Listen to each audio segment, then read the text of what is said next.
ሰላም የቃና ዜና ቅምሻ ነው። የዕለቱ ዋና ዋና ዜናዎች።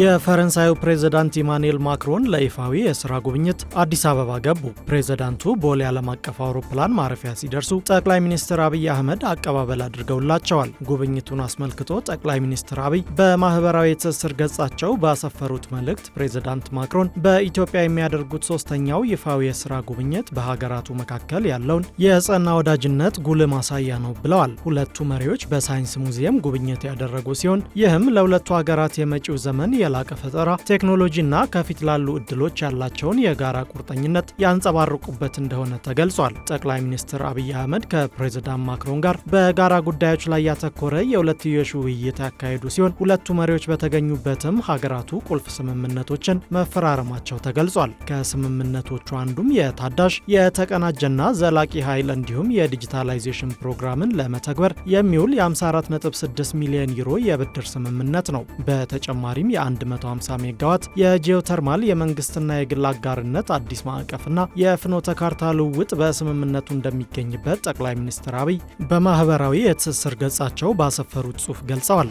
በመጪው የ2019 የትምህርት ዘመን መቀሌና ባህር ዳርን ጨምሮ 9 ዩኒቨርሲቲዎች ወደ ራስ ገዝነት ይሸጋገራሉ ተብሎ እንደሚጠበቅ የትምህርት ሚኒስቴር አስታወቀ። ሚኒስቴሩ ይህን ያስታወቀው ወደ ራስ ገዝ ዩኒቨርሲቲነት የሚሸጋገሩ ዩኒቨርሲቲዎችን የዝግጅት ግምገማ የግንዛቤ ማስጨበጫ መድረክ ለገለልተኛ ገምጋሚ ቡድን በሰጠበት ወቅት ነው። በዚህም ከመጪው የትምህርት ዘመን ጀምሮ ወደ ራስ ገዝነት እንደሚሸጋገሩ ከሚጠበቁ ዩኒቨርሲቲዎች መካከል መቀሌ፣ ባህር ዳር፣ ጎንደር፣ ጅማ፣ ሐዋሳ፣ አርባ ምንጭ፣ ሐረማያ እንዲሁም የአዲስ አበባና የአዳማ ሳይንስና ቴክኖሎጂ ዩኒቨርሲቲዎች እንደሚገኙበት አስታውቋል። የከፍተኛ ትምህርት አስተዳደርና መሰረተ ልማት መሪ ስራ አስፈጻሚ ዶክተር ሰለሞን አብርሃ ዩኒቨርሲቲዎቹ ወደ ራስ ገዝነት እንዲሸጋገሩ በርካታ ስራዎች ሲሰሩ መቆየታቸውን አስታውሰዋል። አክለውም በመጪው የትምህርት ዘመን 9 ዩኒቨርሲቲዎች በተዘጋጀው መስፈርት መሰረት የራሳቸውን ግለ ግምገማ በማድረግ ለትምህርት ሚኒስቴር ሪፖርት ማቅረባቸውን ጠቁሟል።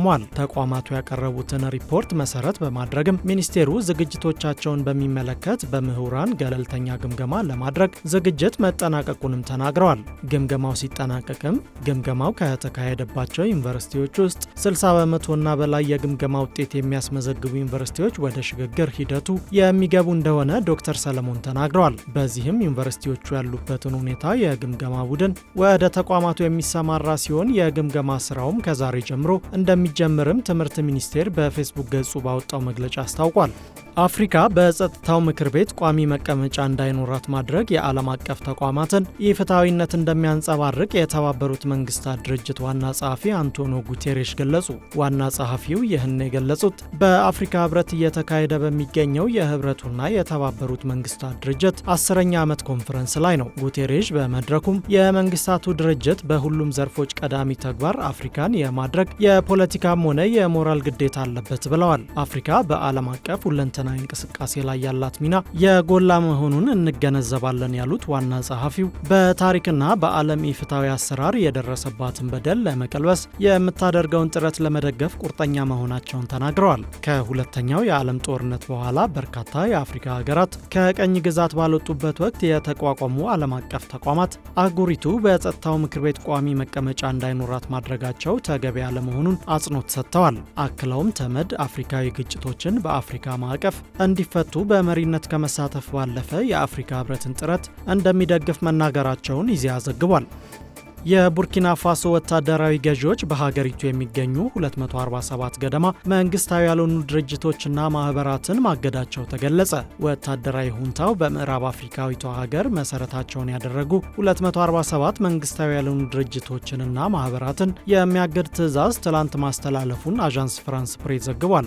እነዚህ ድርጅቶችም በጤና፣ በትምህርት፣ በሴቶች መብት፣ በእርሻ፣ በአካባቢ፣ በባህልና በስፖርት ላይ የሚሰሩ መሆናቸውን ዘገባው አክሏል። የትላንቱን የማህበራቱን የማገድ ውሳኔ ተከትሎም የሻምበል ኢብራሂም ትራኦሬ መንግስት ከባለፈው ወር ጀምሮ በወሰዳቸው ጥብቅ እርምጃዎች እንዲበተኑና እንዲታገዱ ቀጭን ትዕዛዝ የተላለፈባቸውን መንግስታዊ ያልሆኑ ድርጅቶች አሃዝ 900 አድርሶታል። ይህ በሲቪክ ቡድኖች ላይ የተወሰደው የቅርብ ጊዜ እርምጃም የሲቪክ ምህዳሩን እንዳያቀጭጨው ተዘግቷል። እንደ አውሮፓውያን አቆጣጠር በ2022 በተካሄደው መፈንቅለ መንግስት ስልጣነ በትሩን የተቆናጠጠው የኢብራሂም ትራኦሬ መንግስት በሳህል ቀጠና በመቶዎች የሚቆጠሩ መንግስታዊ ያልሆኑ ድርጅቶችን፣ ማህበራትንና የመሰብሰብ ነጻነትን እንዲሁም በወታደራዊ አስተዳደራቸው ላይ የሚነሱ ተቃውሞችን አግደዋል።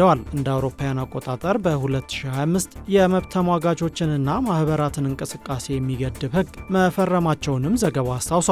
የሀገሪቱ መንግስት ከውጭ ሀገራት ድጋፍ የሚቀበሉ ዓለም አቀፍ መንግስታዊ ያልሆኑ ድርጅቶችና የበጎ አድራጎት ማህበራት ከብሔራዊ ጦሩ ጋር ለሚፋለሙ ታጣቂዎች ይሰልላሉ አሊያም ከታጣቂዎቹ ጋር ይዶልታሉ ሲል ይወቅሳል።